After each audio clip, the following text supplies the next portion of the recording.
Wala eh. Pero kailangan natin yan guys, napagod na mag-top. Nakapagod na mag-top guys. So kailangan natin i-equate sa 0 yan guys. So ililipat mo lahat ng numbers na nasa right sa left. Then kukunin natin yung LCD.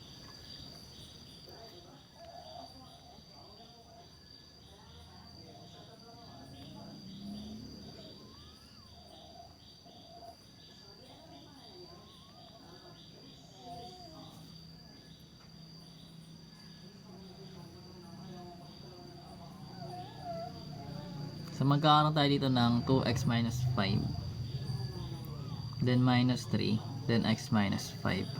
Gets nyo to? Gets nyo? Anong gagawin? Wait lang x squared yung n is small. Grabe naman. Wait lang guys.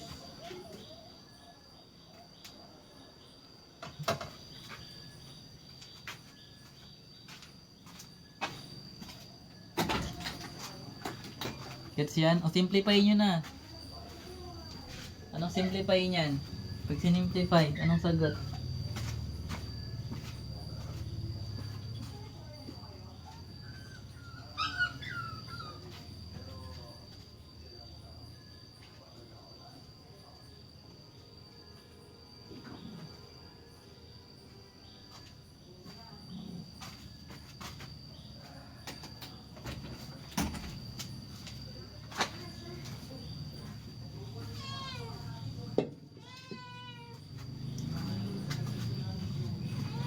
Pag sinimplify yan guys, magkakaroon ka muna, solve natin pa isa-isa. 2x minus 5 minus 3x plus 15 over x minus 5. So distribute naman ito syempre, di ba? So magkakaroon tayo ng combine like terms lang, magiging negative x plus dapat guys, hindi siya minus.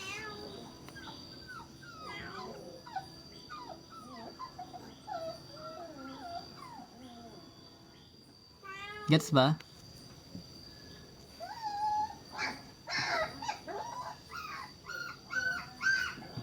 X raised to 4. Gets na yun. Gets to kung kanina man to. Then po tayo ng critical points.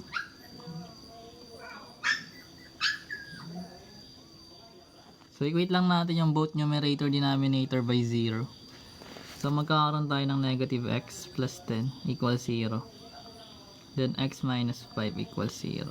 So eto guys, magiging ano?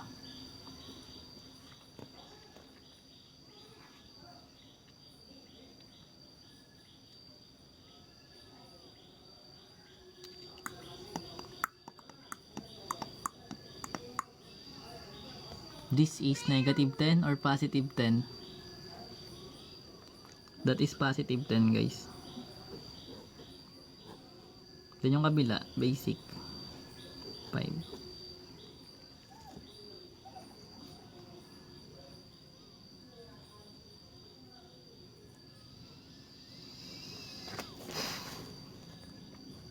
Anyways, wait lang. Sa isa lang, hindi pa nga tayo sumugot dito eh. Then, ano na guys, graph na natin sa test point. Test point. Pero graph muna natin.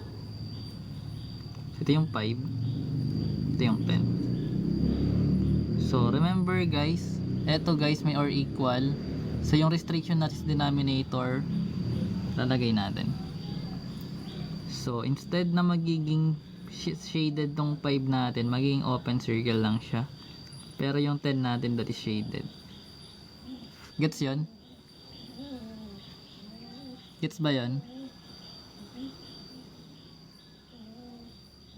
Hindi sila parehas shaded. Ay, thank you Sir AJ.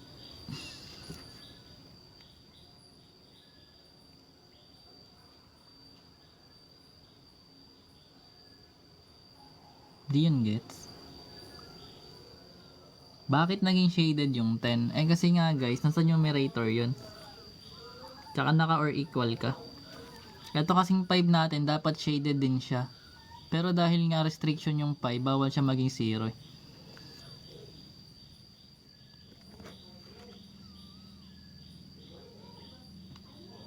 Hindi pa nga tapos dito.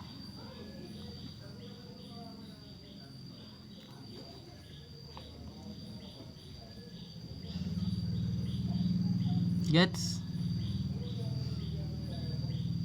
Hindi na gets? Continue na, diretso tayo, diretso na. Diretso na na. So, kuha tayo ng points. Sa left, sa middle, tsaka sa right.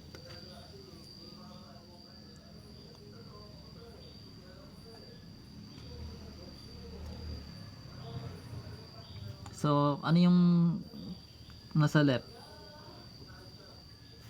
Anong gagamitin mong number?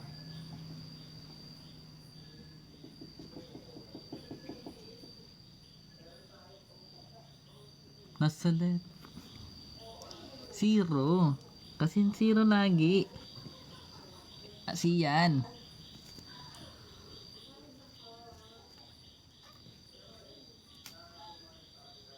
Oo. Pag open yung 0, 0 lagi. Then check na natin sa pinaka-given natin. So yung given, di ba? Eto. Palitan natin ang 0. So magiging 2 times 0 minus 5 over 0 minus 5. True or false?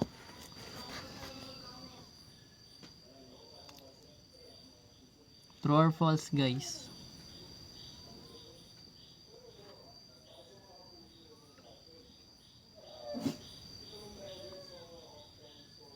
Solve mo siya para malaman mo.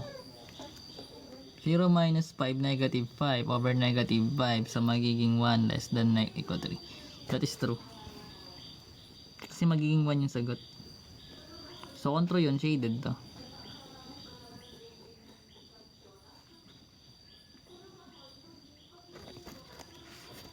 Hindi. So try natin sa middle naman ni 5 and 10. Mamaya.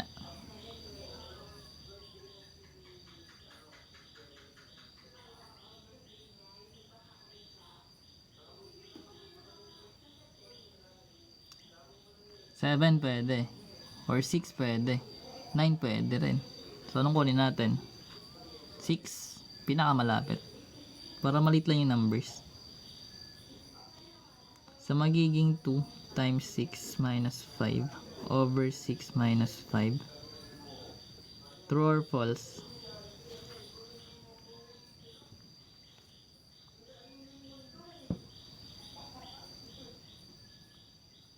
Ano ba sagot dito, guys?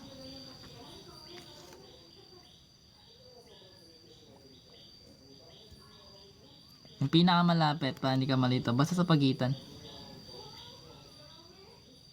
Ano ba sagot dito? Pag sinolve. 12 minus 5, that is 7. That is 7, that's correct. Pero false siya kasi mas malaki yung 7 kaysa kay 3.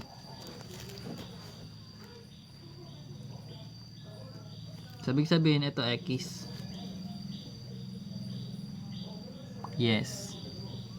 So katulad nito, pwede ka more than 10 pero yung pinakamalapit na lang 11.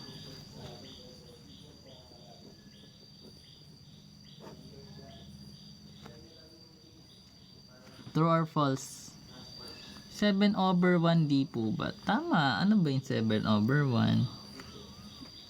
Diba 7?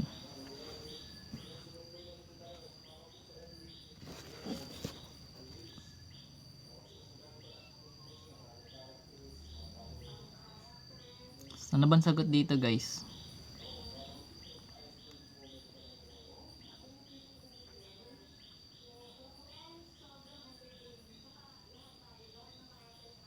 False to? Bakit false din? 22 minus 5 over 6.